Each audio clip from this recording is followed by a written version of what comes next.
Hello everyone, it's Parisha from The Artistic Scroll, and in today's tutorial we're going to be creating an amulet in Procreate. But before we get started, here's what you'll need: your iPad and pencil, the Procreate app, and the sketch file and color palette for the tutorial. And you can download the files for free from the Artistic Archive, which is my special vault of free resources that I've created just for you. So go ahead and download them now, and let's dive into the tutorial. So this is what the downloaded canvas will look like once you open it in Procreate. And as you can see, the sketch is available on layer 1, and we've got a white background which we just need to change the color of. So to do that, let's go to the colors menu, choose the Amulet color palette, set that as default and move the color palette to the left. And then let's go ahead and just rename our layer 1 as the sketch layer.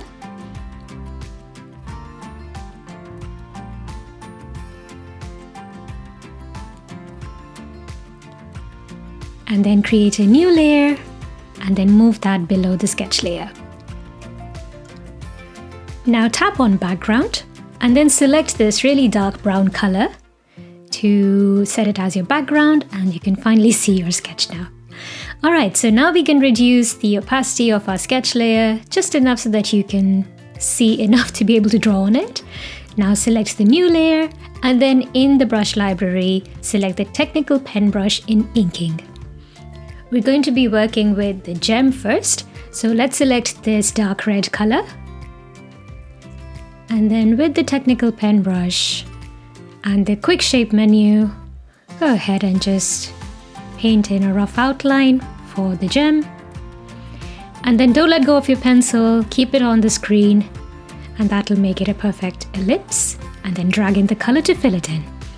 Next, we'll be working on the frame itself, so create a new layer on top of the gem layer, and then this time go to calligraphy and then duplicate the monoline brush. Now tap on this monoline brush and then stabilization, make the streamline amount a maximum, and that will really help you give very smooth flowing lines for this brush. We're going to select this dark gray color now. And then we're going to be painting in just these elliptical 2 frames. You can increase the brush size to around 18%, and that'll give you somewhat almost the same thickness as we require for the frame itself.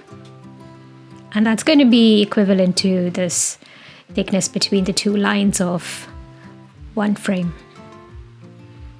And again, don't let go of your pencil. You can even then edit the ellipse a little bit to set it within the 2 lines. And if it's not a perfect ellipse, if it's not perfectly fitting in, it's completely fine. You can draw a little bit more over these lines and then just fit those in. Now, if you don't even want to do that, then that's okay too. It's not a competition. It just needs to look pretty and symmetric a little bit. Okay, once you're done, you can tap out of editing, and we're going to draw the outer frame in the same layer.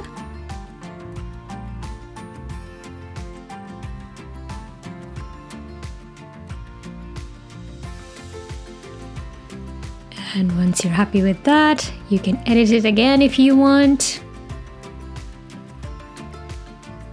Or if you're happy, you can just leave that. Okay, so next thing we'll be drawing would be the gems and the swirls. So we're going to be creating a new layer above the big gem layer, and then go back to the technical pen brush in inking. We're going to select this lighter red color, and we'll be painting in the small gems first.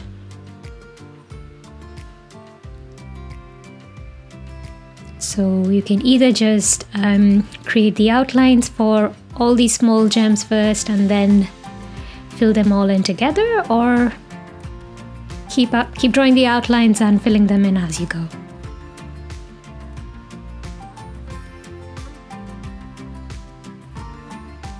Now, I haven't really sped up any parts of this video at all, so I just wanted to have a look and see if it's better for you guys to be able to follow along with everything in real time.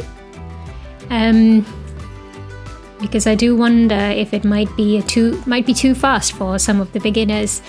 But if you're happy with the speed of all the videos previously, please do let me know in the comments. It's going to be a very useful feedback, because I do want them to be as accessible and easy to follow along for you guys as much as possible.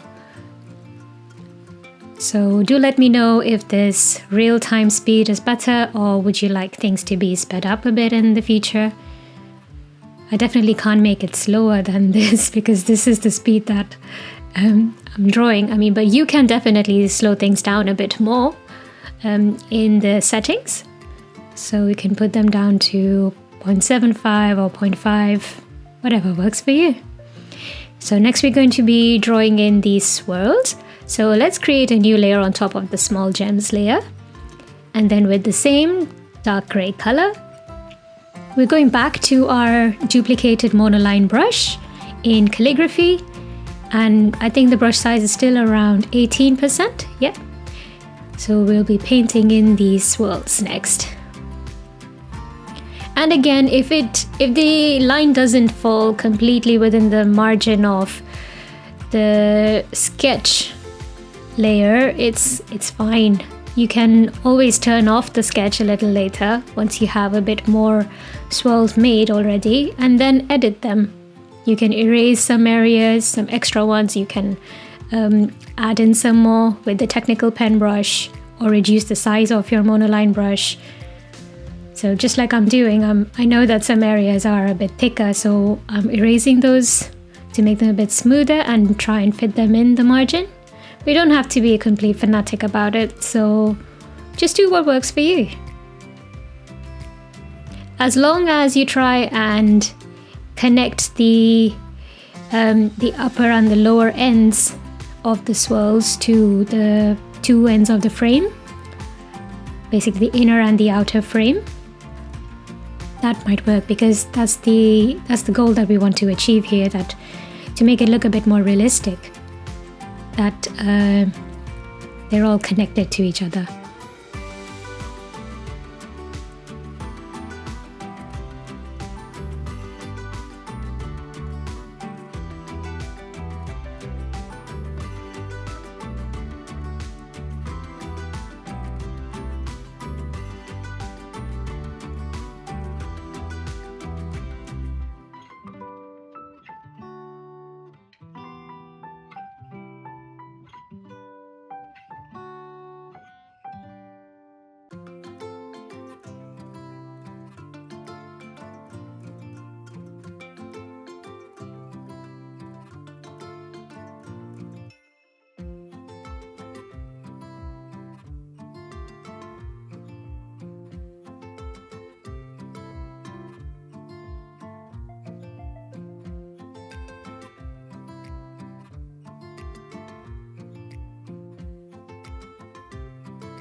Like you see, I've just turned off the sketch layer so that I can have a better idea of what areas I need to amend, make thicker or thinner, or erase a bit.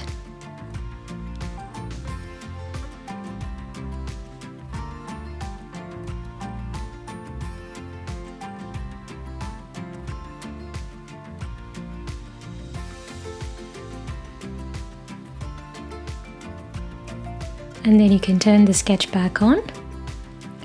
We're going to be working on the top clasp now. So create a new layer right above the frame layer, and then we'll go back to the technical pen brush and then paint in this clasp.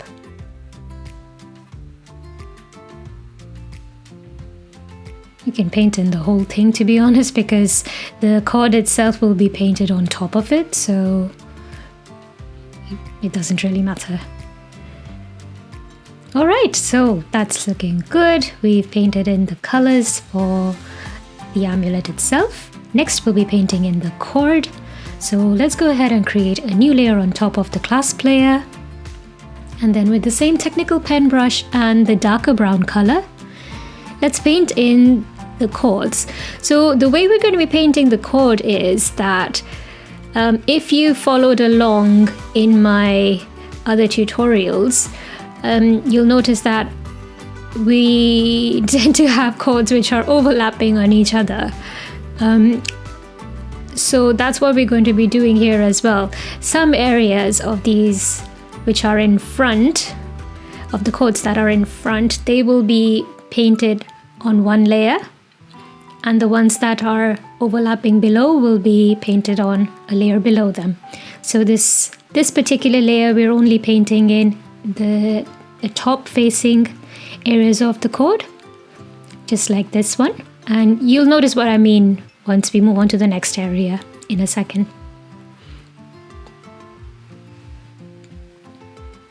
And once you're happy with the shape, you can fill it in. Remember to fill in the little holes at each end.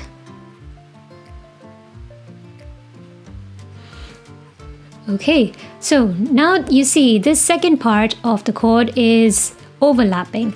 So we're going to be leaving that one.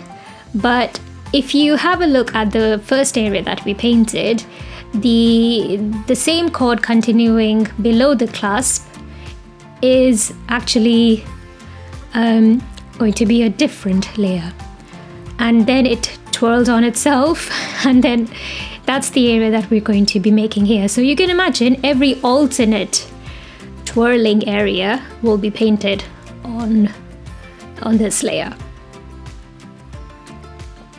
only because this will really help us to be able to create shadows and highlights easily when we include clipping masks. Otherwise we'll have to be very careful about where we're placing in our shadows and highlights. But that's one advantage of having clipping masks in Procreate. So as you can see, right at the tapered end, that's where our chord has turned on itself, which has made it a different part. So we'll be covering that on a different layer.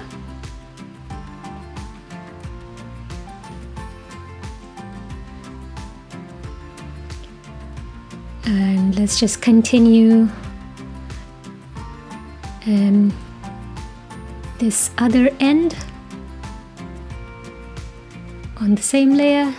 And you can take your time drawing these chords, really. They don't all have to be created in just one stroke themselves. As you can see, I'm breaking down my main chord into small areas and then trying to draw the outlines. It gives me much better control over what I'm able to create.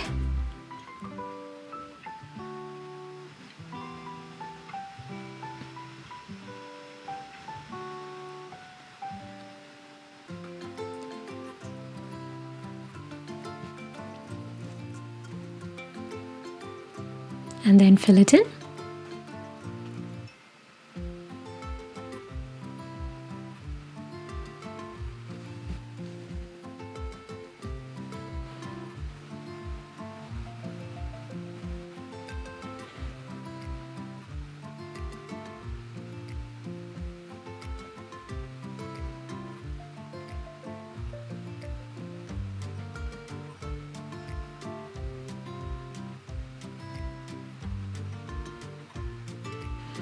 Okay, so the next part of this chord, the one that is starting from below the clasp, will be on a layer below it. So let's create a new layer below our chord layer, the top chord layer. And we're going to reduce the opacity of this top chord layer so that we can see better the areas that need to be drawn below it. So let's go ahead, and with the same dark brown color, we're going to be painting in this lower chord.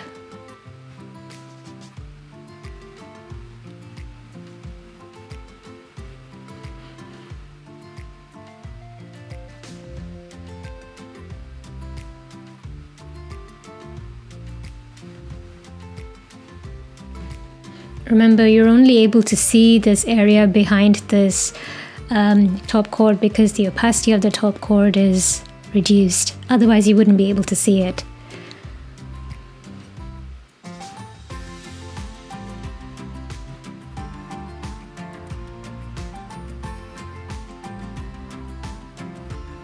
And just make sure that when you're drawing in the ends where they are twisting on themselves, just see that you can make the margins, the edges of the chords a bit congruent with each other so that they flow into each other rather than looking like they're two separate chords.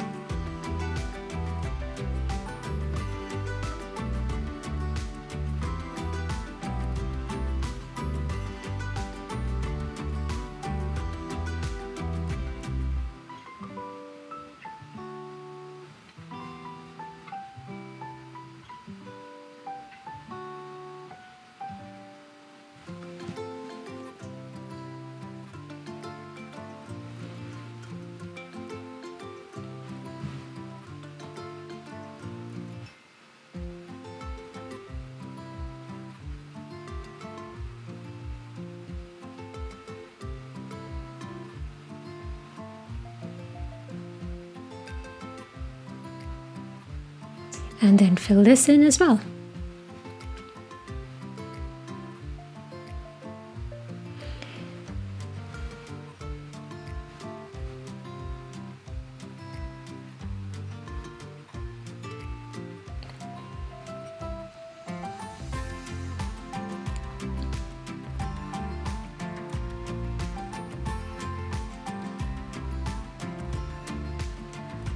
I'm just going back to the top chord layer now to fix in this little gap.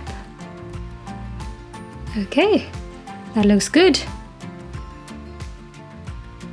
Okay, so for the remaining bits of the chord, we'll be doing them on a separate layer. Bring back the opacity of the top chord layer, and the remaining two are actually below the gem, if you notice that. So we want to create a new layer below the gem layer. And then we'll start off in the same way, creating the first twisting chord on one layer.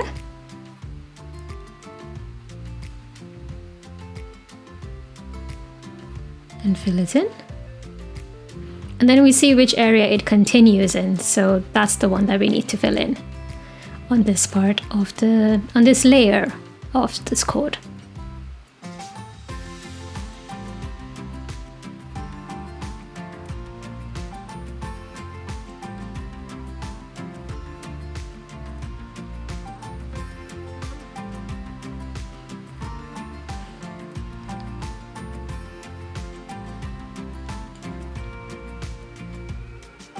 Okay, so next we'll be working on the alternate one that continues there, so we know that this is the next one that we need to be painting in.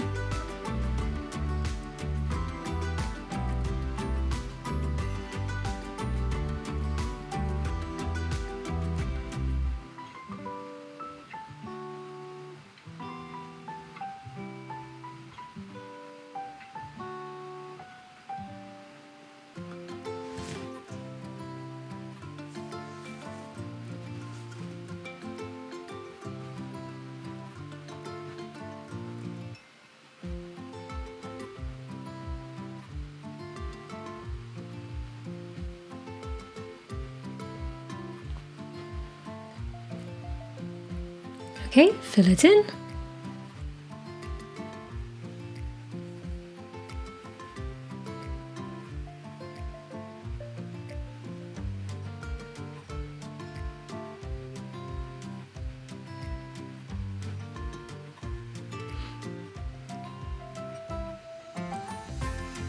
Alright, so next we'll be working on the other chord, as in on the same layer, but with the other chord. So this is the alternate one in position that we need to be drawing the outline of and filling in.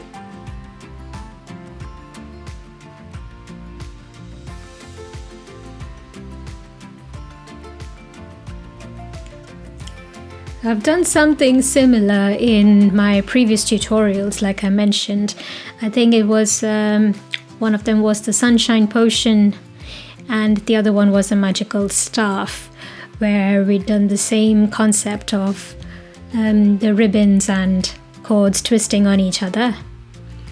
And that's the method that we'd used there too, by drawing in the alternate areas first, and then remaining ones to be drawn on the second layer.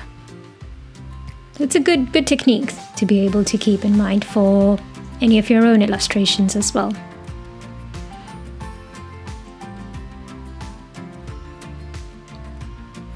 When we're working on the shadows and highlights for this particular illustration, especially for the chords, we'll be covering all of the chords together. So it'll be easier to keep in mind exactly what are the steps we're doing and continue on. In this particular part of the illustration, of this chord itself, remember that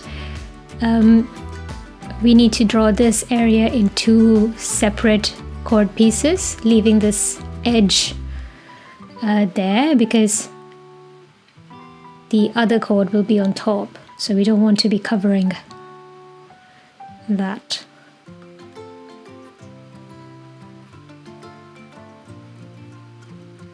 So just clear it out a bit, make sure you've got enough there so that it shows that the chord is on top of this.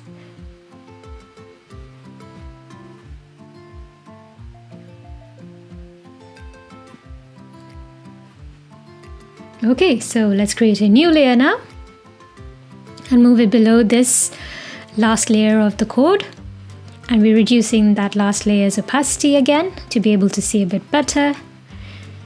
So on our new layer now, we're going to be painting in the remaining bits of the chord itself. And again, try and make sure that your ends meet with each other and flow properly without any steps.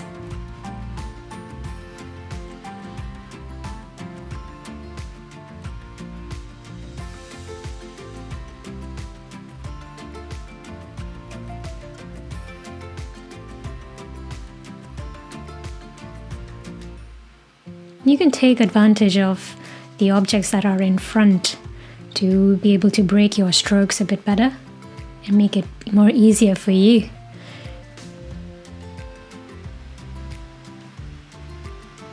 Okay, let's move on to the other bits now. So this is the continuing edge, continuing end of the chord itself. So let's do that, we'll paint it in. And we'll make some changes later on as well, depending on which parts are on top and which ones are behind. You'll be able to see them a bit better once we've completed all of this flat work, and then we're adding in the shadows and highlights later on.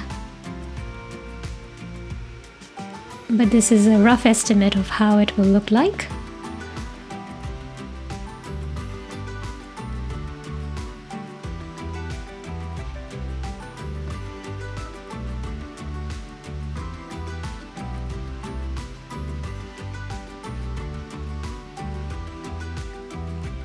So I've actually simplified the sketch quite a bit for you guys, where you'll be able to see which areas come on top and which areas are behind. So they are, like this particular area is at the top, because in the sketch that's what you can see. So definitely just draw it over there.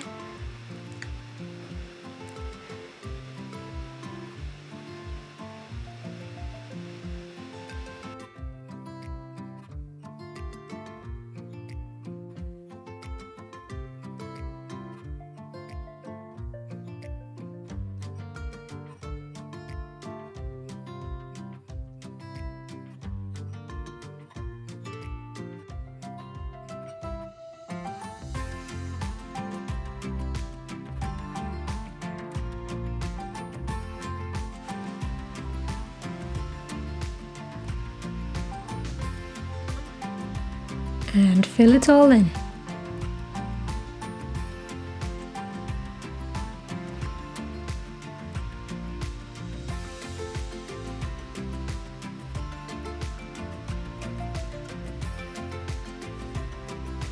Okay, so that looks very good. We're done with the flat colors. So we can just turn off the sketch layer, have a final look and see if we're happy with all the ends.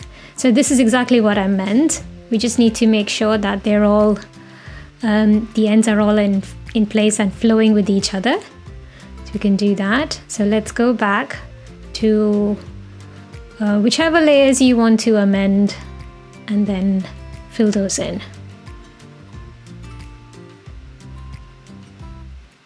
Yeah, I think I want to add in the color there.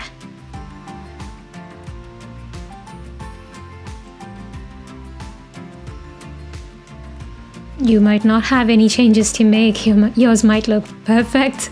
Good for you. I've got a few changes there to make, so I've done that. And once you're happy with it, we can turn the sketch back on.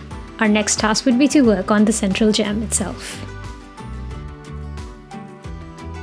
So let's go back to the gem layer and then create a new layer and turn that into a clipping mask. Then in our brush library, let's go to airbrushing and select the soft airbrush. We'll be selecting this lighter red color, and the aim of this amulet is to make it a bit fiery in appearance. So we're going to be doing that. Let's create a sort of a rough ellipse again and leave the peripheral bits the same dark red. And then select this orangish yellow color and then paint another one in the center. Now we're going to be applying a Gaussian blur in adjustments to about, let's say, 10%.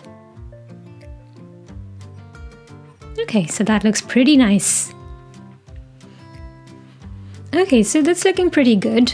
I'm wondering if it might help to blur it up a bit more. But we can try that and see if it works or not. So let's go ahead and go back to the Gaussian blur and see what we can do. The effect might be a bit diluted right now, so let's leave that. If you want, you can go ahead and add it, but I think we can leave it for now, at least for this particular step. So now create a new clipping mask and then change the blend mode of the layer to multiply. We're going to be creating some textures. So let's go ahead and select the textures brush library and select the signet brush in that.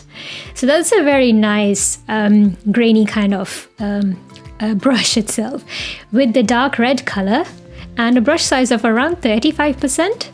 We can go ahead and lightly paint in this grainy texture to our gem.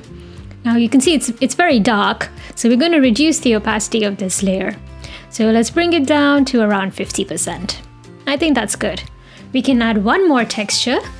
So create a new clipping mask again, and then change the blend mode of this particular layer to, let's say, I think we can go to color dodge. Yeah, color dodge gives us a nice saturated brightness to any color. So we're going to select the Dove Lake brush in textures, and then with the orange color this time and a brush size of around 26%, we'll be painting in this nice crumbly kind of a texture. Crumbly might be a nice word for it. It's almost like it gives it facets, small facets inside the gem itself. So I've reduced the opacity of the layer again to around 50 or 60%, and then you can create a new layer on top, make that into a clipping mask, keep the blend mode as normal, we're not changing that, select the white color. And with the technical pen brush, we're now going to be creating different facets of the gem in different layers. So you can follow along with me as in where I'm placing these facets. The main reasoning behind where we're placing particular shininess or dark or even like bright red facets would be that certain areas of the gem is collecting more. Certain areas of the gem are collecting more light, certain ones are reflecting more. It's really a matter of arbitrary placements. You can see whatever works for you, which looks nice, but generally speaking, you can imagine that these areas which are white are getting more light in a way, so that's why they are shining bright white.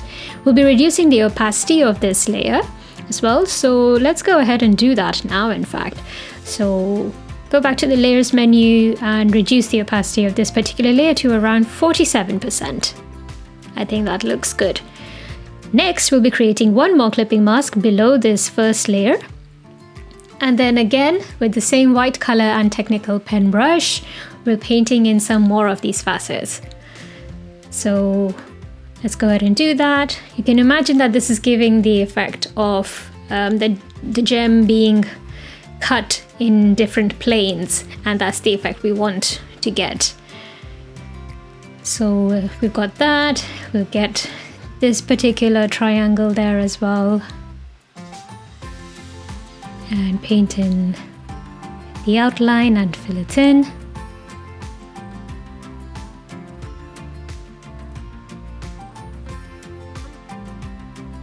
The only thing we want to avoid is to have two adjacent triangles the same color, because then that will give it it won't give that much of a nice effect in a way.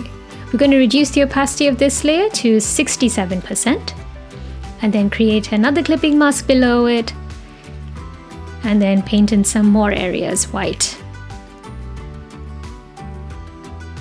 Because what I meant by the adjacent triangles not being the same color is that we're trying to get the effect of each of these triangular planes being at different angles from each other. So if they're both reflecting the same amount of light, they're not really at different planes then, aren't they? At different angles. They're going to be at the same plane, so it doesn't make sense. Which is why we don't want them to be at the same color itself. So as you can see, most of the triangles in the inner circle here, in the inner facet circle, they're all painted different degrees of pinkish white. Except that one particular triangle, I haven't painted that, up there on the top left. We've reduced the opacity of this layer to 87%.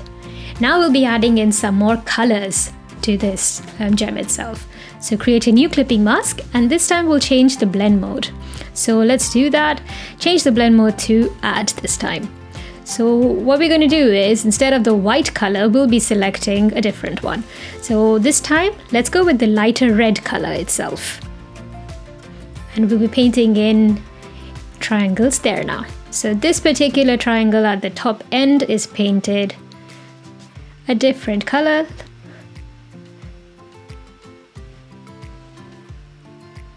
And we'll be bringing in lots of different colors.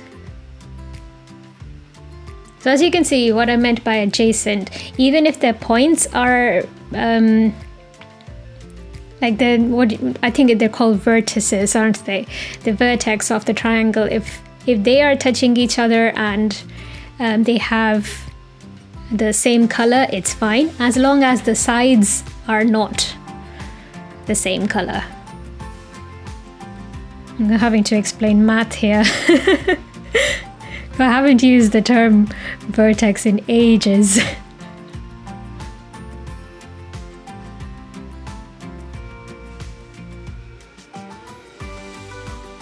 Okay, so let's create, actually reduce the opacity of this particular layer to around 30%. And then we'll be creating another clipping mask now, below this last one, and change the blend mode of this layer to color dodge.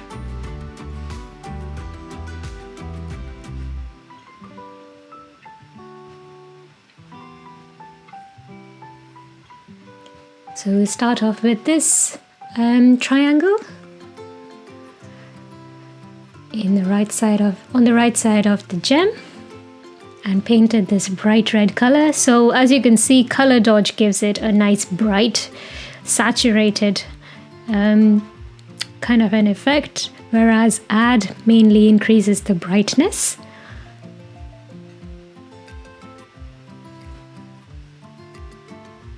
You can see that the vertices of these two triangles are in contact with each other, but the side of the triangle is not. So we're okay to add in the same color.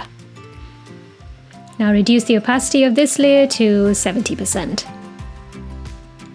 we're not done yet, so we're going to create another clipping mask now, and then go ahead and change the blend mode of this layer to multiply this time. And paint in this little triangle a darker shade this time.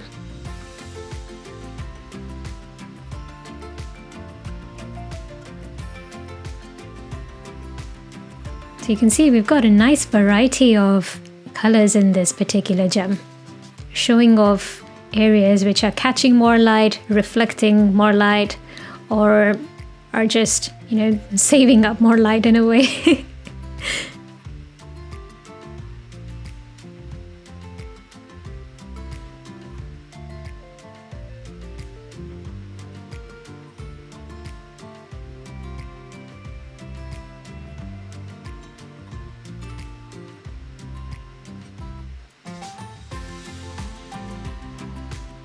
I'm sure that there is a particular reason as to why some areas appear brighter and which areas should be brighter and which areas should be lighter or darker.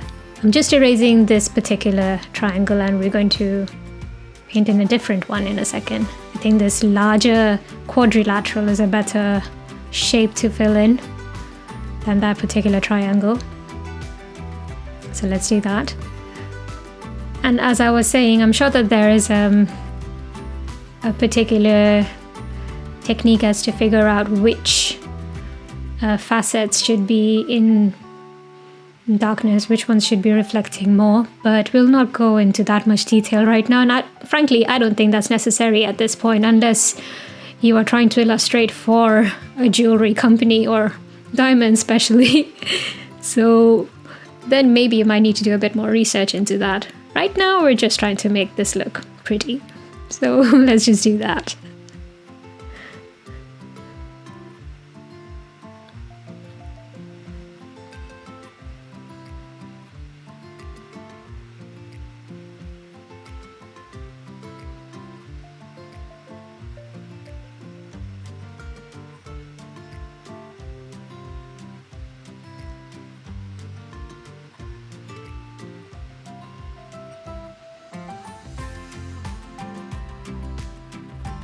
And as you might have noticed, our darker triangles and quadrilaterals are in the areas which are more towards the periphery of this gem.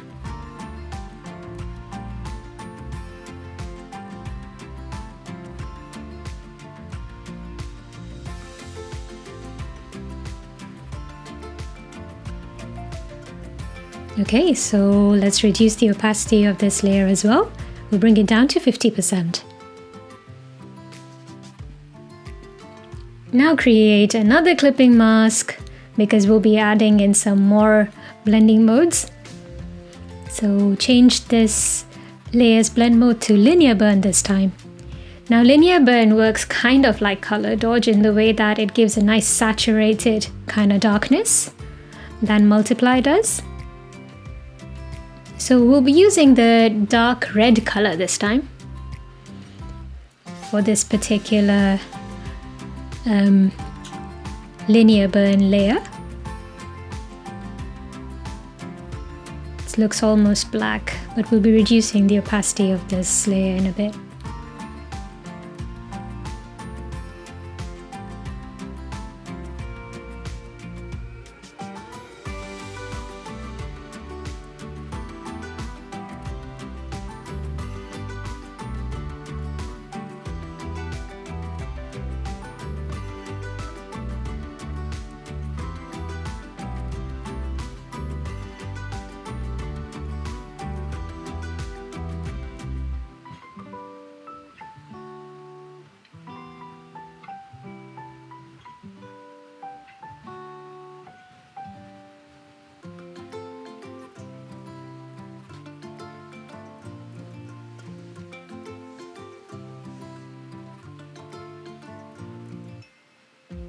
Okay, so I think that should do. Looks pretty nice. We might add a couple more.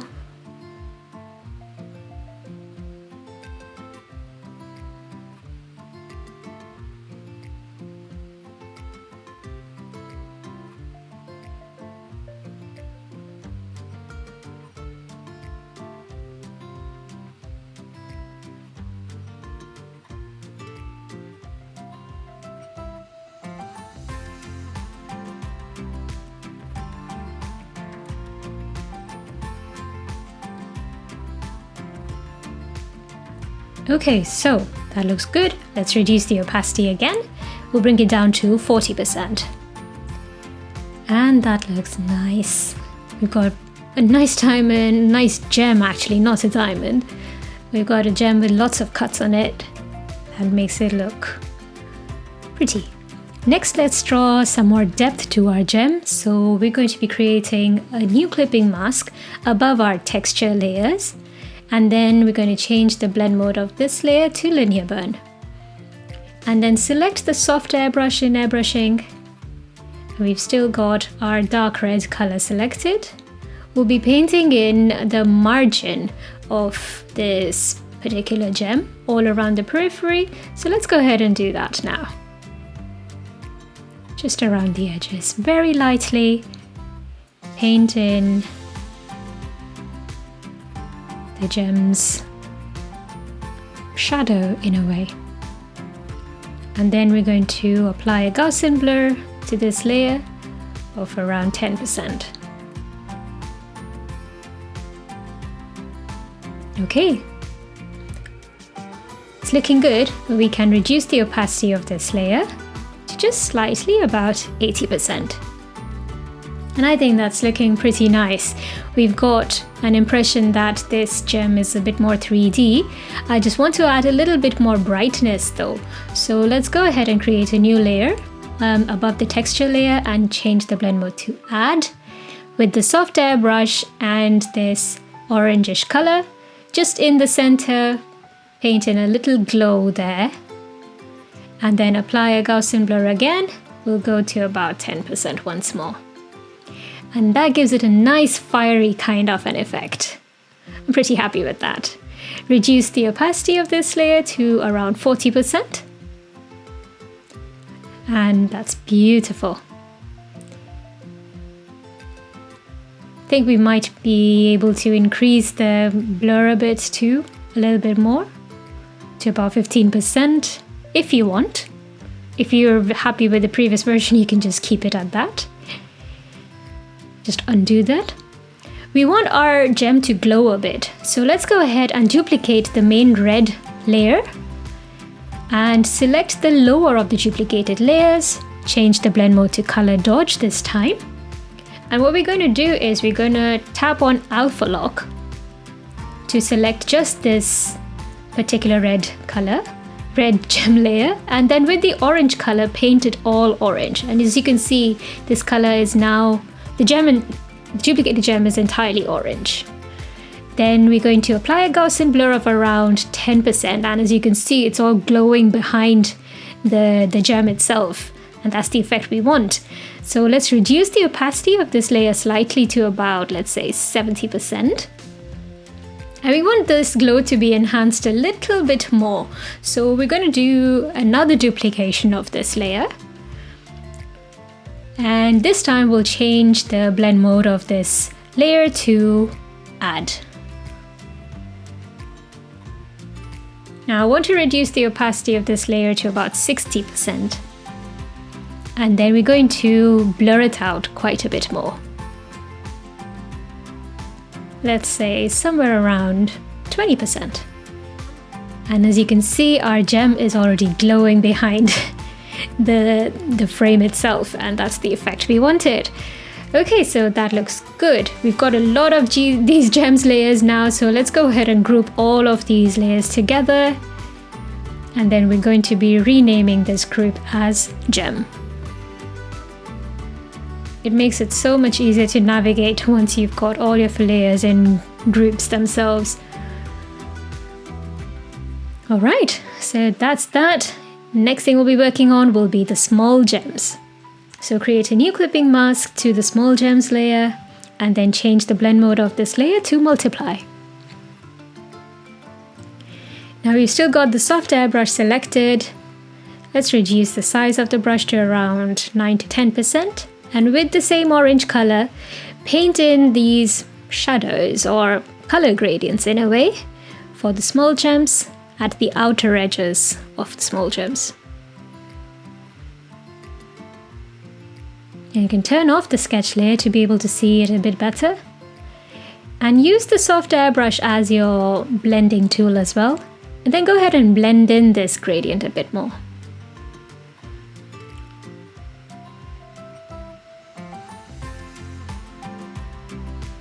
Just enough so that it covers like around almost the top half, or a little less than top half of the small gems.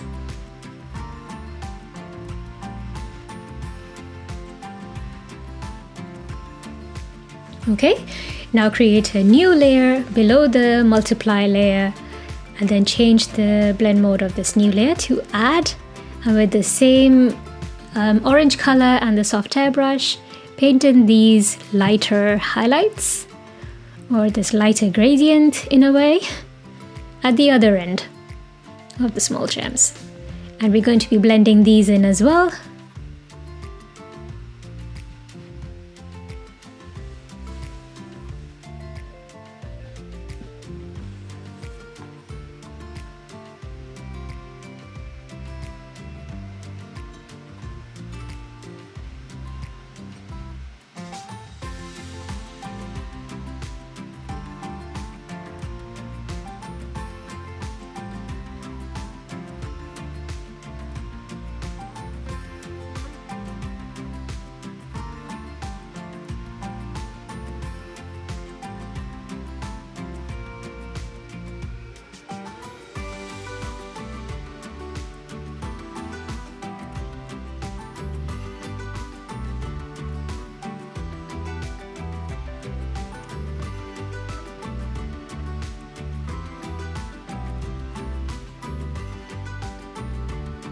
Okay, so that's looking great. I want to add some more texture to our gems now. So create a new clipping mask and change the blend mode to add this time. And then let's go back to our brush library and select the 2B compressed brush in charcoals. With the same orange color, just lightly paint in this texture. I reduced the brush size to around 2 to 3% here. You can see what works for you. I think 3% should be a good enough brush size. So just lightly from the lighter end of the small gem, paint in the texture going outwards.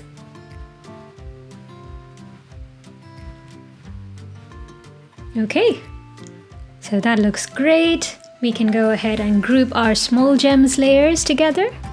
Rename the group as small gems.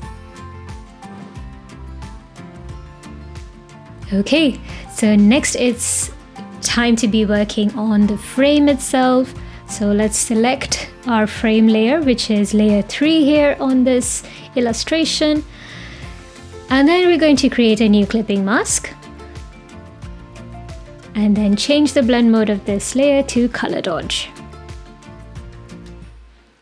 Now go back to your soft airbrush, and with the same orange color, we'll be painting in the inner edge of both of these elliptical frame layers.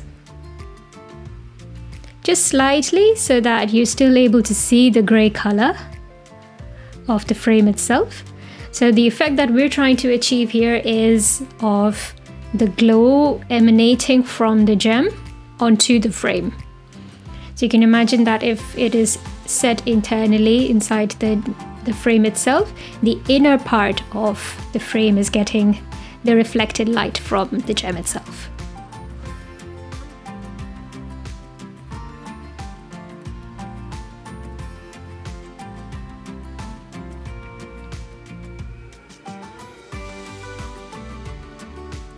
And then repeat this step for the bigger frame as well, just the inner surface.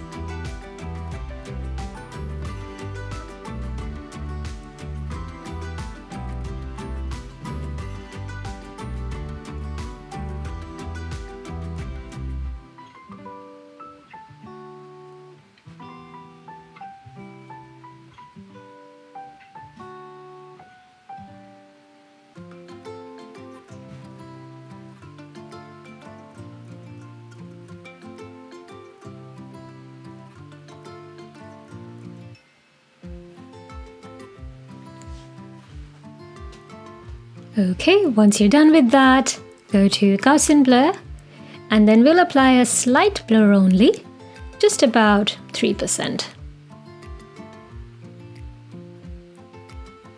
I think 3% looks good. All right. Now let's go ahead and just reduce the opacity of this layer slightly to around 70%. And we're going to duplicate this layer now. And then we're going to be selecting the top layer and change that layer's blend mode to add, and then reduce the opacity slightly to around 40%. As you can see, you've got a nice gradient there of orangey yellowish glow onto the frame itself. We're going to be repeating the same step for our inner swirls and the clasp as well. So we'll be doing that. Now create a new clipping mask and change the blend mode of this clipping mask to add.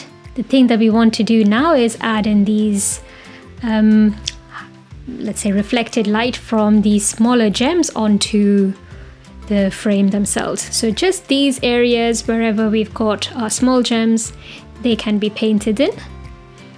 There's golden, yellow, orange color. You can see how the blend mode changes the color itself. Like our original color is supposed to be a bit more orangey yellow, but with add, it almost looks like a very bright yellow, doesn't it? With color dodge, it looks a bit more reddish. So that's the beauty of blend modes and how you can use just one color to achieve so many different effects.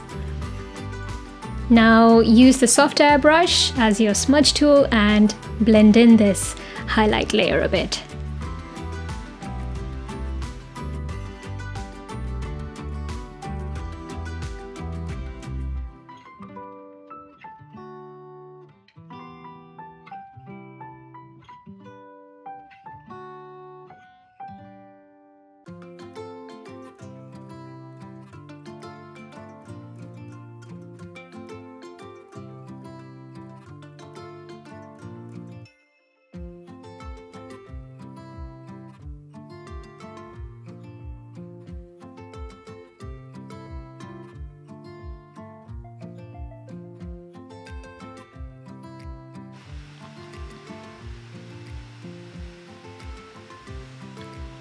Okay, so that's looking very good. Our next task would be to work on the swirls.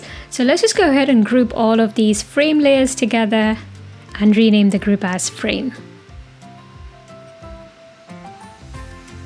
Then select the swirls layer and create a new clipping mask to that layer. And we're going to be repeating the same steps as we did for the frame itself. So this time change the blend mode of this layer to color dodge. And with the soft airbrush and the same orange color, we'll be painting in the first layer of highlights or the reflected light, specifically around the inner surfaces or the outer surface, wherever we're expecting most light to be hitting the swirls themselves.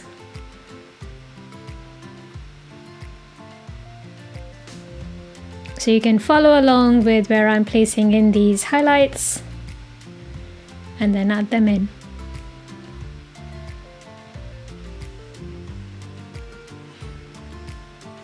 The key is to just be consistent about where you're placing in your highlights.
And when you're done with all of the placement, we can reduce the opacity of this layer to somewhere around 70%.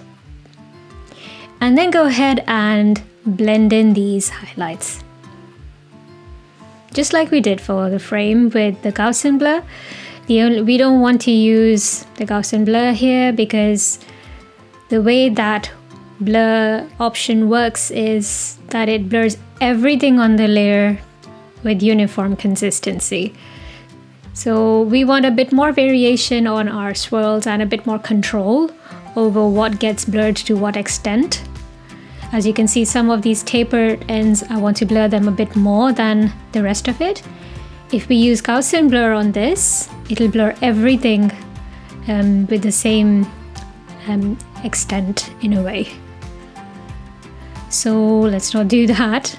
We can achieve this kind of control manually by blending it all ourselves. So we're still using the soft airbrush for this. That's one of the best tools to work with if you're trying to achieve a soft blended look.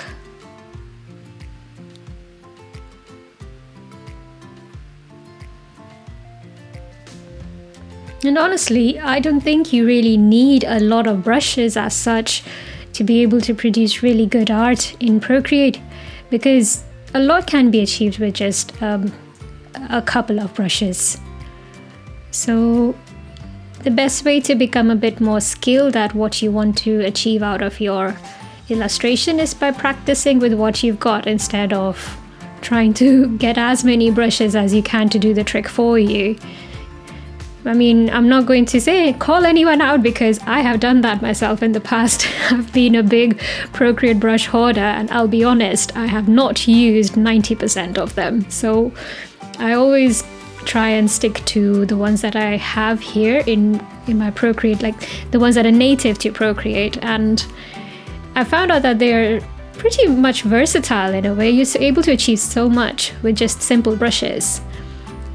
The lure of buying more brushes and trying to be able to use stamps and everything certainly helps in quickening the process.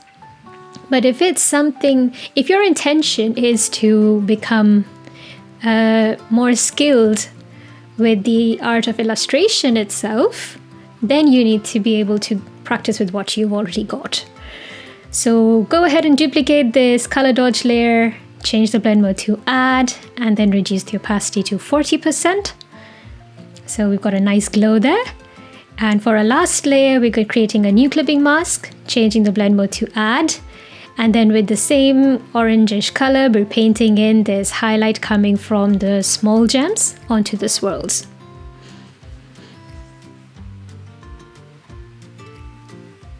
And this highlight can even fall onto some adjacent areas of the swirls there as well, as you can see. Some more close by areas of the swirls can be catching this highlight.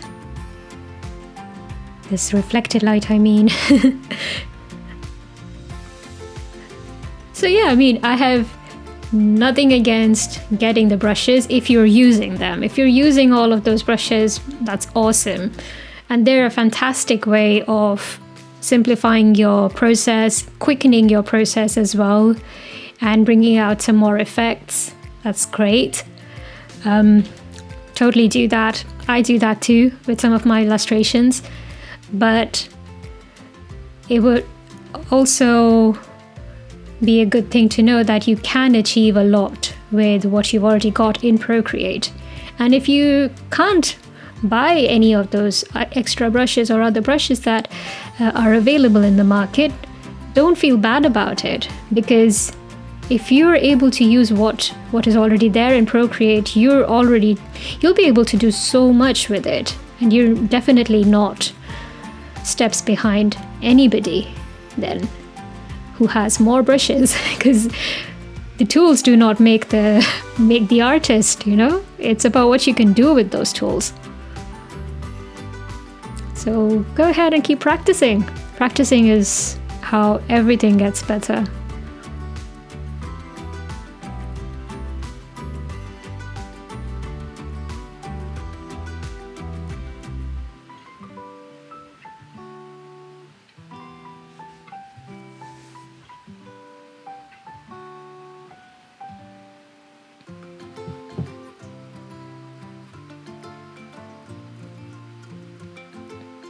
Another way to improve your illustrations and your art skills would be to ask yourself the questions why you are doing this particular step.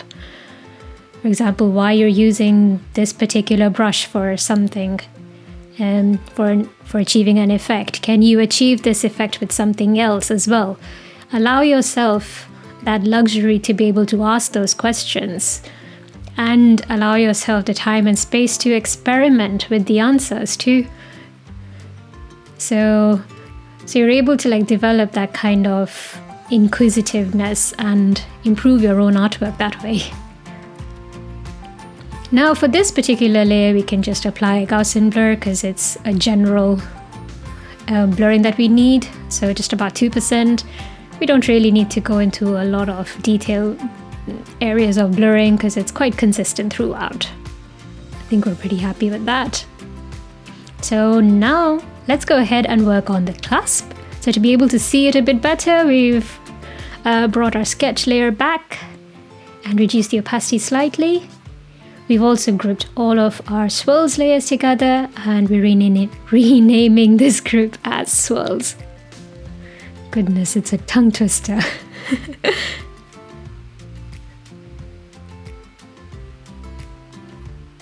Okay, so we're going to select the clasp layer now and create a new clipping mask, and then change the blend mode of this particular layer to color dodge. We're repeating the same steps as we did for the rest of the frame and the swirls. So same yellowish orange color, which has now turned orange with color dodge, as you can see. I'm just completely fascinated by the way this works.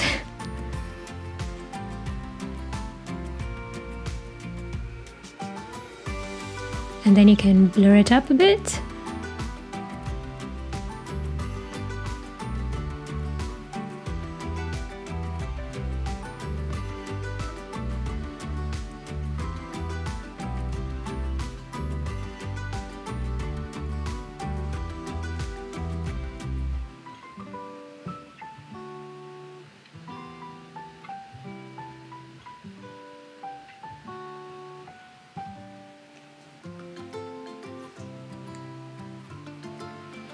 And then we'll be painting in the highlight for the back part of the clasp as well.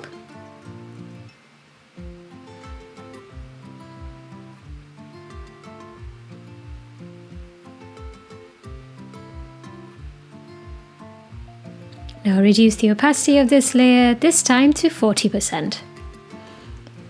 So we're going to duplicate this layer now. Change the blend mode of the duplicated layer to add.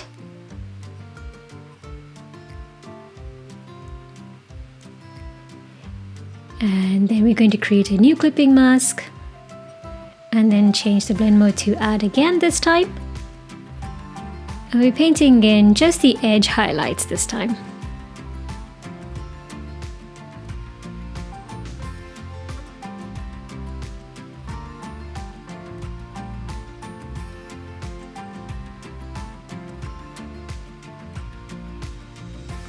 Then blend it in.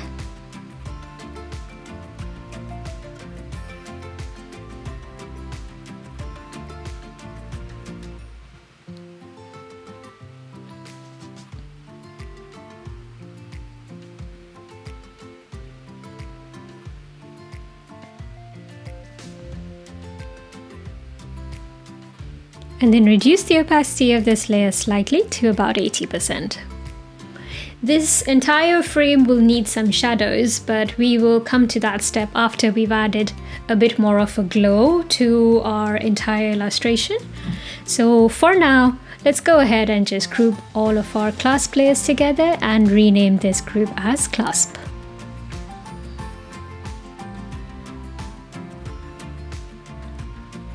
Okay, so that's looking pretty good. It's time to work on the cord now.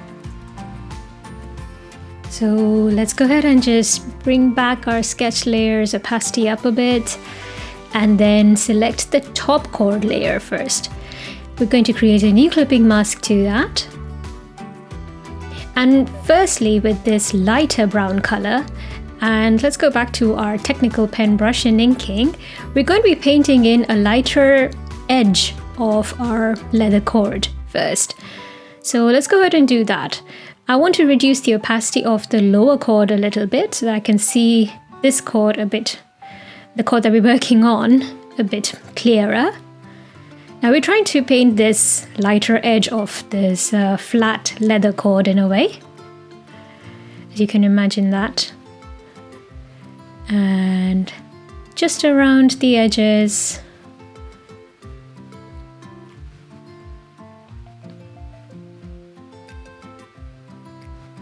You can paint this in. Now to make things a bit simpler, I've added this lighter edge on the lower surface of almost all our cord layers, as you can see.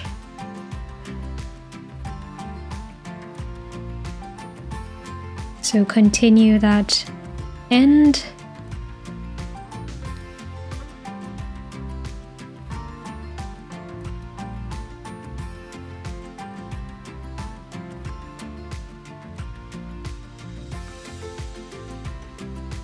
Right up to the edge.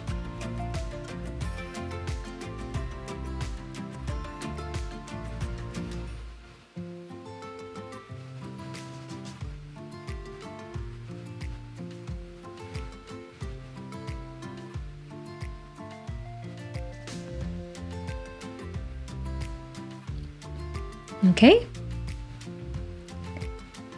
And then we work on the other layer as well. So let's go ahead and create a new clipping mask to that. And then we'll bring back the opacity of our working layer a bit better, a bit more, and then reduce the opacity of the other layer. You'll be doing this a lot in all of these cords, so it's better to get used to it now.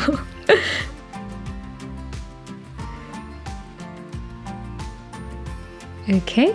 So you've added in the first edge. Let's add in this edge for the second part of this cord too. And if you're not getting perfectly smooth lines, it's completely fine. As long as it's not too wavery. You can repeat the same step for increasing the streamline amount for your technical pen brush as well, to be able to achieve very smooth flowy lines, just like what I've done for my technical pen brush too.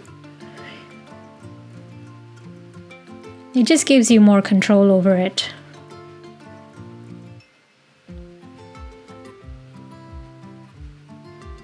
Just like we did for the monoline, so that's the same thing that we can also do for a technical pen brush. Now bring back the opacity of both the layers as needed. And there's this little part that I need to add in. So you've gone back and just added in that edge. That's looking nice. So let's continue for the rest of the cord layers too. Create new clipping mask to the top of the lower cord layers. And then reduce the second cord's opacity. So you can see this one a bit better. Know which layer you're working on since they're all the same color. I know I haven't made things easy for you, have I? But if you've been working along with all of my other tutorials so far, I think you'd be at a good position to be able to draw this with more ease now. And even if this is proving a bit difficult, it's completely fine. Everybody works at their own pace and you can always improve. Take your time. If it takes you more attempts to complete an illustration, it's completely okay. But I'm pretty sure that you would have learned something out of those extra hours too.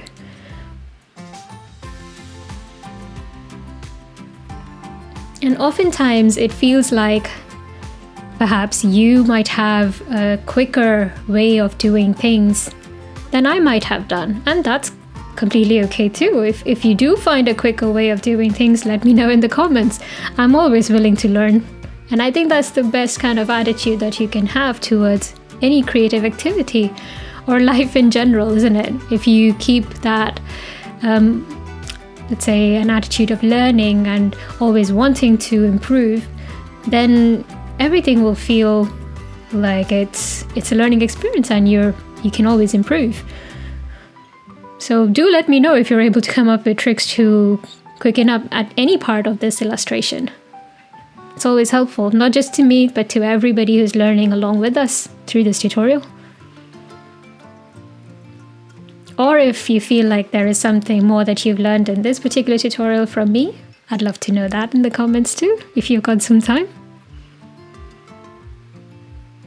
It's always nice to know what else I can help you guys learn through these fantasy props illustrations. So create a new clipping mask to our lower chord layer.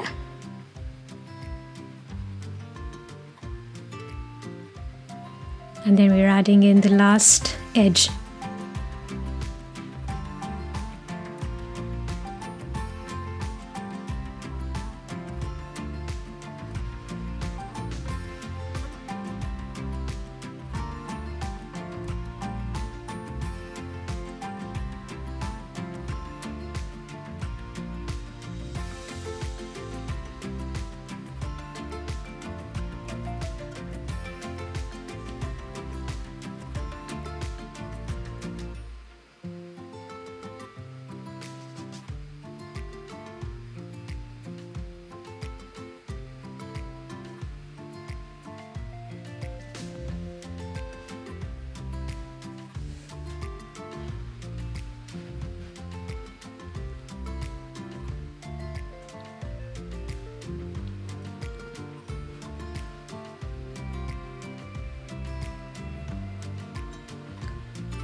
Okay, now we can bring back the opacity of our lowered opacity layer.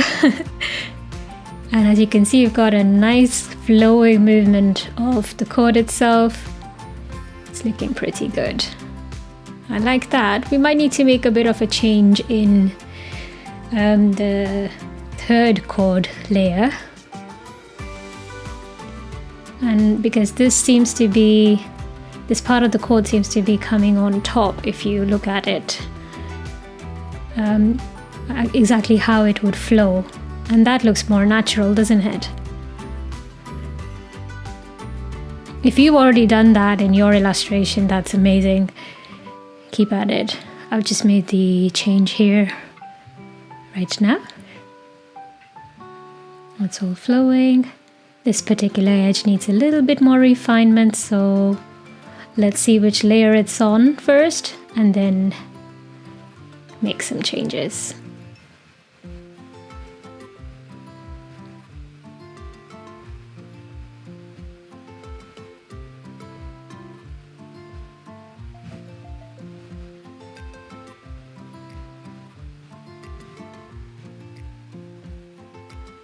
Okay, so that's looking good now. I'm happy with that.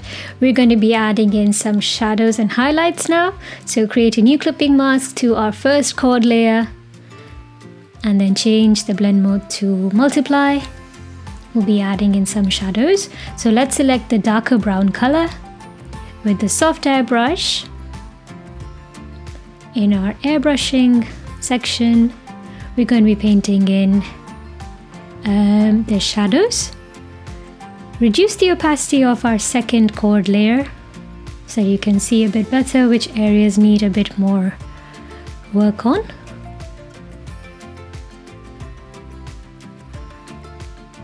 And then start adding in your shadows.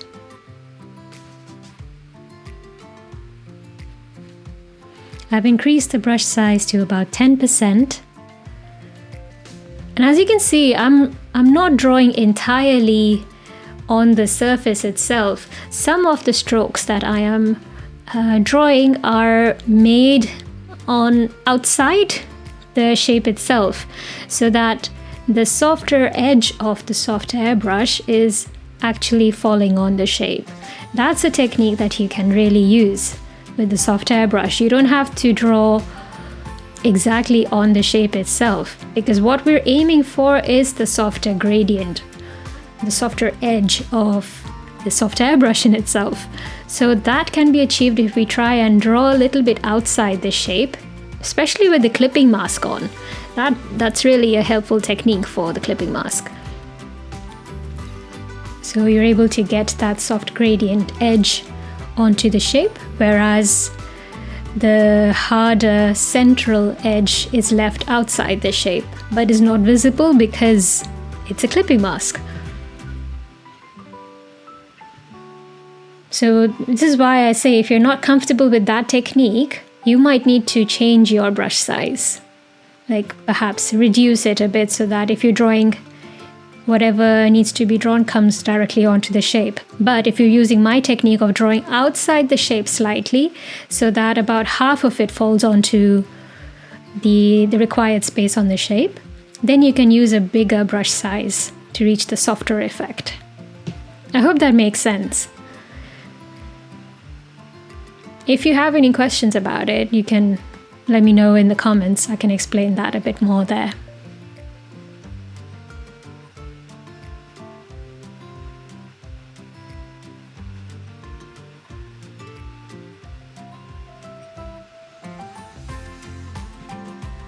And then again, as I've mentioned before in my other tutorials, brush sizes for pressure sensitive brushes are quite preferential in a way. Like you might have a different pressure with the amount of pressure that you put on the screen might be different than what I put. So if I give you a different brush size, it might all work for you. So create a new clipping mask to the second chord layer now and change the blend mode to multiply. This time we're adding shadows to our second chord layer. Remember to reduce the opacity of the first chord layer to be able to see this one a bit better.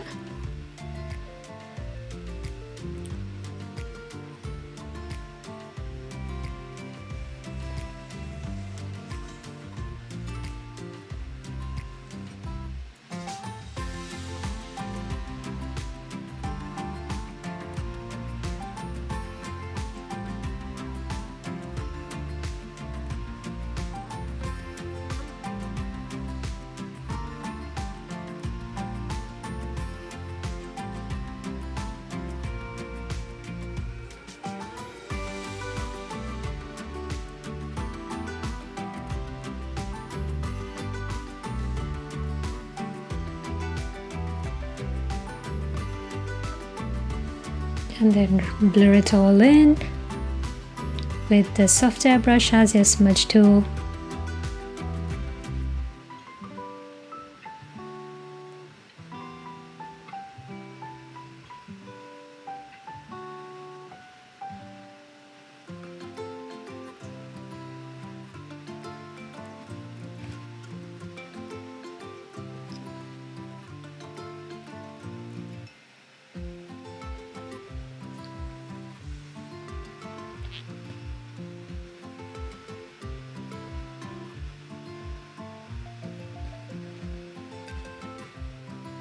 I've just added in a little bit of shadow there for the overlapping chord itself.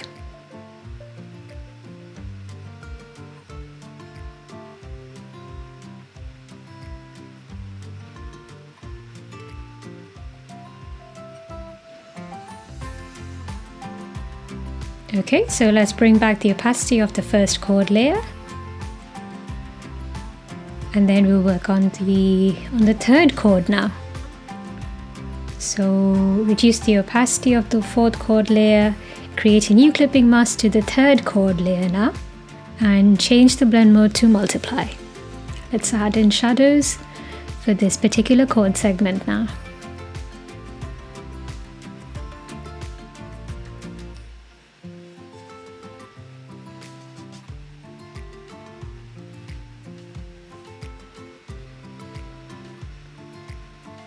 And again, you can add some shadows of the frame itself on the chord.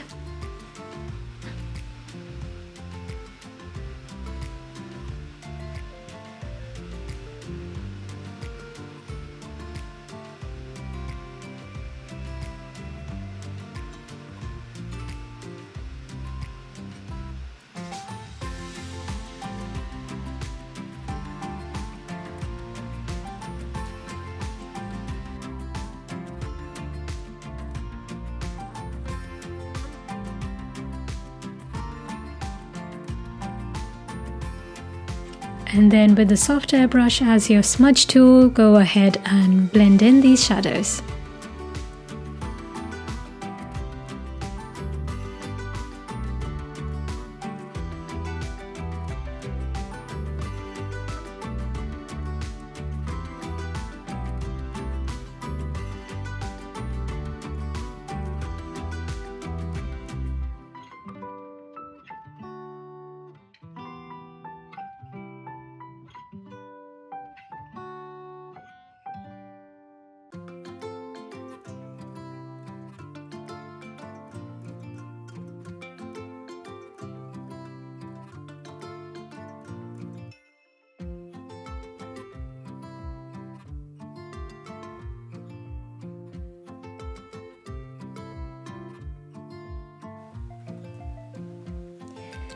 Now we're going to return to our fourth layer. So let's go ahead and create a new clipping mask to our fourth chord layer. And then change the blend mode to multiply. We've already reduced the opacity of our third chord layer. We're now going to be creating in the shadows for our fourth chord layer now.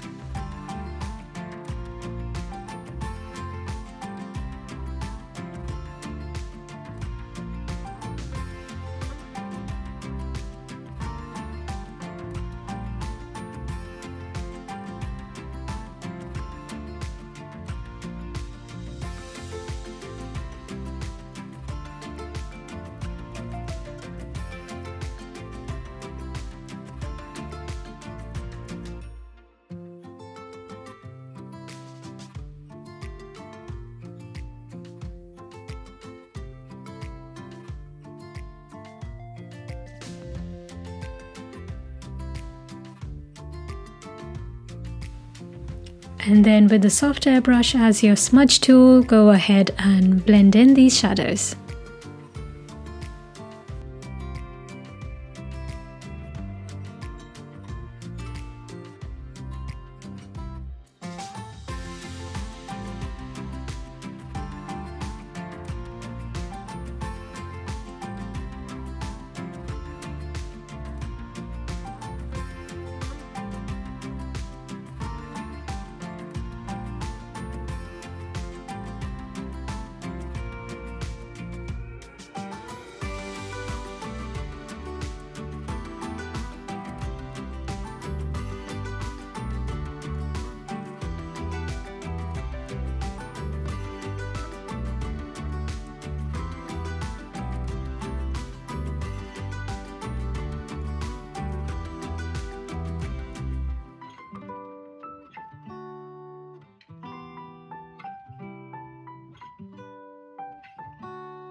Alright, so now it's time to work on our highlights. So create a new clipping mask to the first chord layer and then change the blend mode of this layer to add. And we're going to be working with the orange yellowish color that we got there.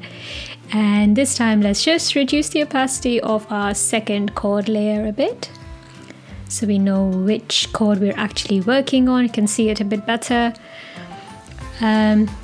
Add in our highlights now to the first chord layer's highlights layer.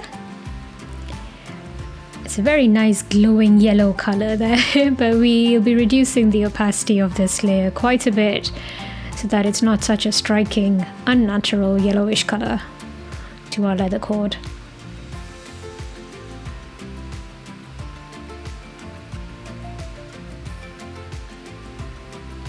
So just paint in these highlights on the opposite edge of our shadows.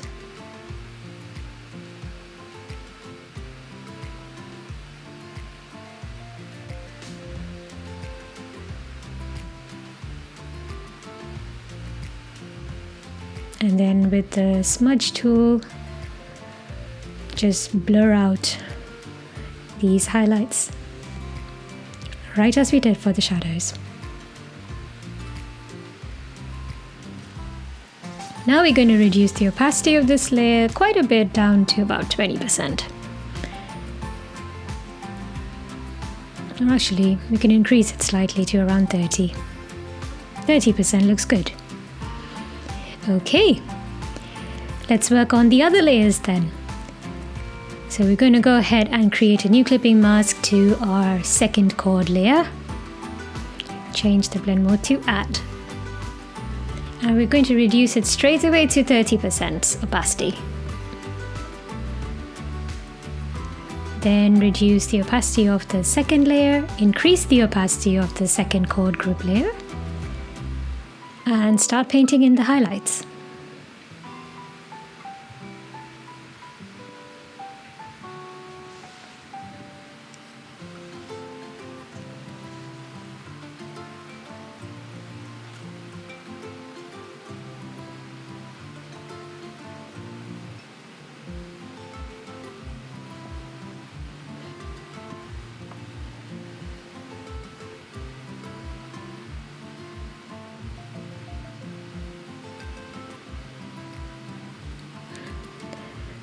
Then use the soft airbrush as your smudge tool again and blend in these highlights.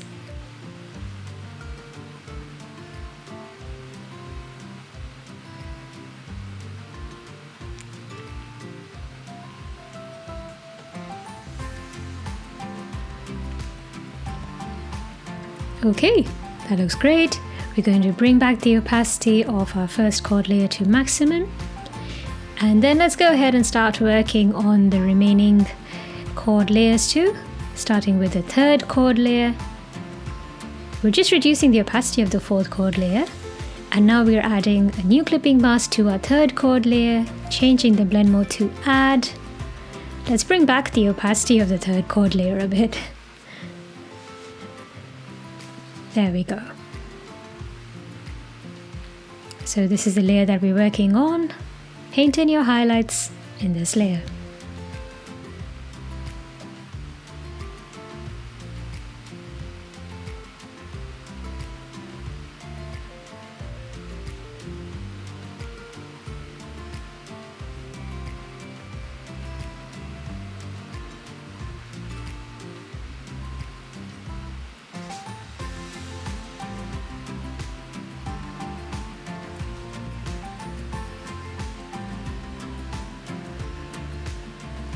Now reduce the opacity again to around 30%,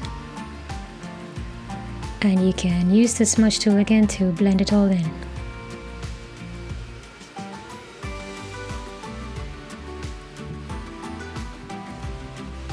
Let's create a clipping mask to our last chord layer now, and change the blend mode to add, bring down the opacity of this layer to 30%, and bring back the opacity of our fourth layer and reduce the opacity of our third chord layer.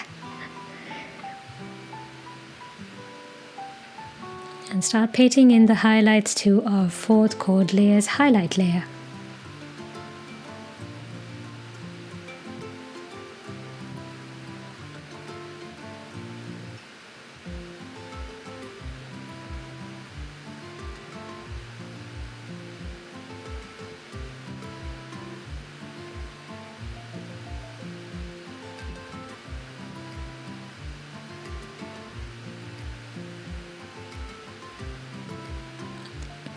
And you know the drill, you can blend in these highlights now with the soft tool as well.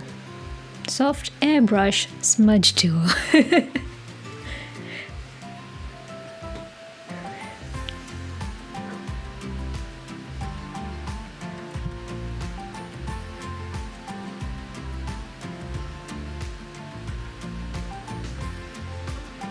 Alright, so that looks great. Let's bring back the opacity of our third chord layer now. Great, so now we want to create a sort of leather texture on the flat surface of our chord layers. So we're going to be creating a new layer right above our base chord layers so that the lighter edge that we had painted would be above this texture layer. So let's go ahead and do that. And then change the blend mode of this new created layer to multiply. For the texture brush itself, we'll be going to the charcoal section and selecting the carbon stick brush. And then with the dark brown color, let's go ahead with the lighter brown color. That might bring about a better texture sort of color there. I've kept the brush size to around 10%. We're going to be painting in the texture here. As you can see, it's got a nice gritty sort of a texture, which can be similar to what you might see on a leather strap. We're going to reduce the opacity of this layer now, bring it down to about 50%. And that's enough texture, I think, for our cord layer. We don't want too much attention on that. We want most of our attention to be on the gem itself. So that's enough texture for that. We'll create a new clipping mask to our second cord layer now, right below the edge clipping mask layer. Change the blend mode to multiply, reduce the opacity to 50%, and then paint in your texture.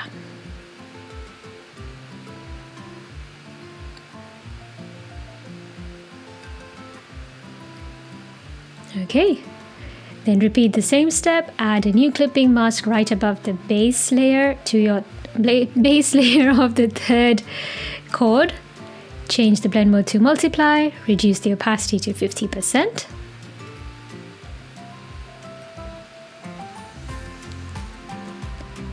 And then you go ahead and paint in the texture. You can completely turn off the other group to be able to see this one a bit better.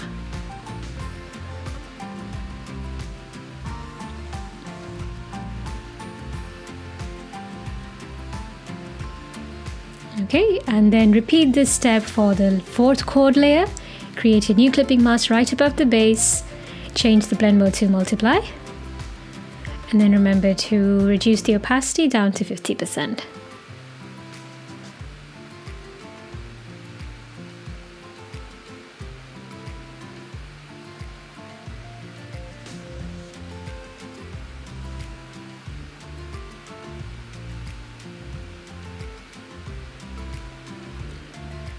Alright, so we've got the cords ready and that looks amazing. Let's go ahead and group all of our cords layers together. So we'll group the first cord layers together and rename this group as top cord 1. I think that might work. And then we'll group the second cord layer together and rename that as top cord 2. Or first chord layer, second chord layer, or first chord group, second chord group, whatever works for you. Clearly it does not want to recognize my writing as chord, but Lord. Let's type it in instead. Alright, so we'll group this third chord as lower chord 1. Or you can rename it as chord 3. And the last one as lower chord 2 or chord 4.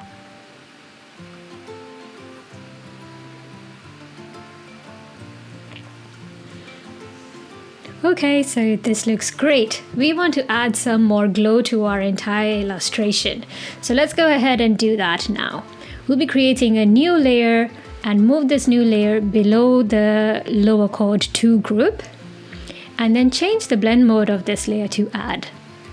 Let's go ahead and select the soft brush in airbrushing. And then with this orange color, we'll paint in a glow quite close to the amulet itself. Just about that much.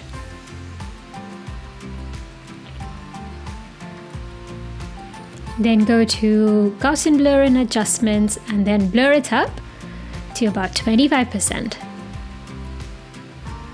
Okay, we're going to add one more layer of glow now. So let's go ahead and create that and move this layer below the first glow layer. Change the blend mode of this layer to add as well.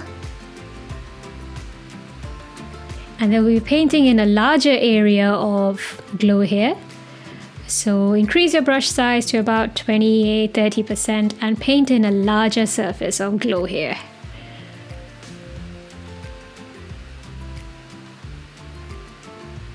And then we're going to apply a Gaussian blur again to this layer, around 40%. It looks a bit too bright, so we're going to reduce the opacity, bring it down to about 50 or let's say 45%. And I think that looks great. We've got a subtle gradient for the glow there, a really nice bright central glow. But this central glow is kind of making our swirls look a little bit not too 3D enough. So we're going to add some shadows to both our frame and the swirls themselves. So let's go ahead and do that. We'll start off with the frame itself, create a new clipping mask to our frames layer. And let's do that, let's say right above our base frame layer. Change the blend mode of this layer to multiply. And then with the soft airbrush this time, and the same gray color that we'd used for the base of the frame, we'll be painting in the shadows on the opposite side of the highlight. So as our highlights were on the inner side, our shadows will be on the outer side of the frame. And as you can see, it's already giving us a more distinctive look for the frame, and that's what we want.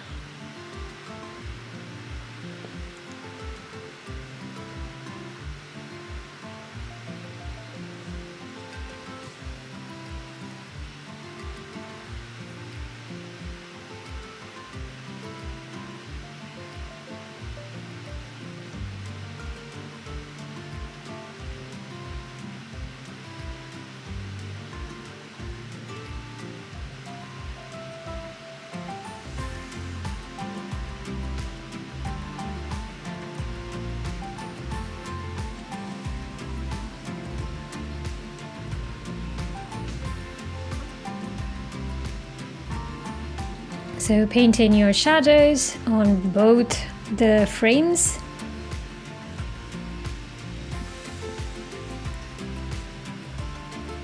And once you're done with that, we can reduce the opacity of this layer to around 60%.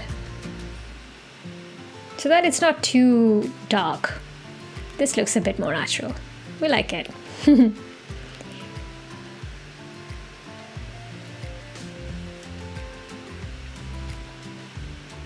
Okay, going to blur this up slightly now, just about 2%. And that should be enough blending. Now we're going to do the same thing for our swirls as well. So let's go ahead and create a new layer right above the base swirls layer. Change the blend mode to multiply, reduce the opacity to around 60% again, and then paint in the shadows on the opposite sides of all our highlights.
Okay, so now we're going to apply a Gaussian blur to this one as well, just about 2%, only because we've barely added any areas of shadows, so it's fine to apply a Gaussian blur here.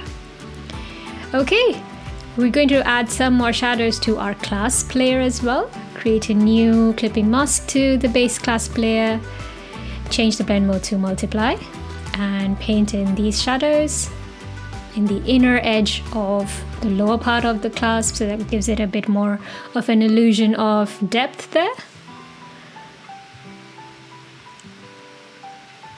And perhaps a little bit at the lower edge as well. I'm just going back to our base layer and erasing this lower margin of the clasp so that it feels like it's behind the circular or the elliptical frame there. And then we can reduce the opacity of the shadow layer to 60% again. Okay, so that looks so much better already. Amazing. We're going to be adding in some of the magical dust that we can see on our sketch layer. So let's turn that back on and bring back the opacity slightly. This is my favorite part of the illustration. I love adding in these magical dust. So let's go ahead and create a new layer right on top of top chord 1 group. Change the blend mode of the layer to add. And then we're going to select the light pen brush in luminance. Now with this yellowish orange color, play around with the brush size and see. I'm starting off with a 7%, and you can paint in these little glows, fireflies, magic dust, whatever you want to call it.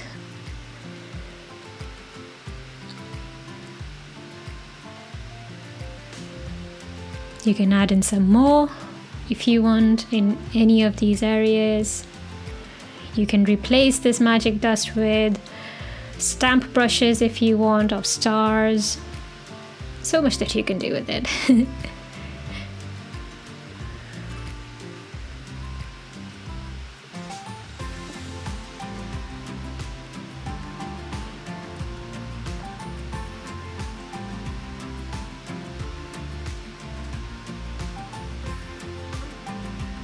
Okay, so that looks beautiful.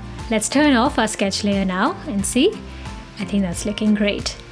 We just want to add a little bit more of a glow to our magic dust layer itself, just reducing the opacity of this layer to somewhere around 80%. And then what we want to do is we want to duplicate this layer, select the lower of the duplicated layer and change the blend mode of that layer to color dodge this time.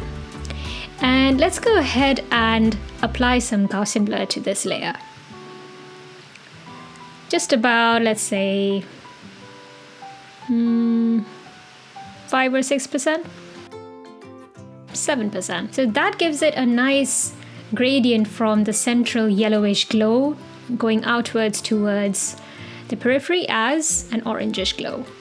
Now we can see that the small gems are hidden with that central glow. So let's go back to the add layer of that and duplicate it. And now you can see our small gems more clearly. And that's it for this one, guys. Thank you so much for joining me in this tutorial, and I hope you had fun creating a bit of magic with me today in Procreate.